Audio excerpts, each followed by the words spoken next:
ABŞ prezidenti Donald Trump'ın sözlerine göre Ermənistan ve Azərbaycan arasında sülh müqaviləsinin imzalanması bölgədə sabitlik və iqtisadi əməkdaşlıq üçün yeni imkanlar yaradır. Trump həm də yeni ticarət xətti olan Zəngəzur dəhlizinin regionun iqtisadi inteqrasiyasına təkan verəcəyini də bildirib.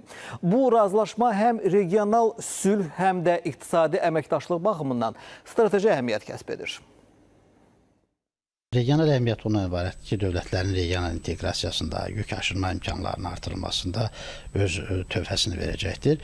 Qlobal əhəmiyyət ondan ibarətdir ki, bildiyimiz kimi dünyanın əsas yük axını Çin və Avropa arasındadır ki, trip dəhlizinin açılması bu yük axınlarının daha da intensivləşməsinə, ildə təqribən 12 milyondan da biraz artıq yüklərin daşınmasına şərait yaradacaqdır. Əldə olunan razılığa əsasən Zəngəzur dəhlizində deməli, dünyanın aparıcı logistik şirkətləri olacaqdır, Amerika tərəfindən dəhlizə nəzarət olunacaqdır və bu baxımdan da hesab edirəm ki, bu aparıcı logistik şirkətlərin dəhlizdə olması onun yük cəlbediciliyini daha da artıracaqdır ki, bu da gələcəkdə daha çox həm inteqrasiya baxımından, həm yük axını baxımından daha çox töhfə verəcəkdir.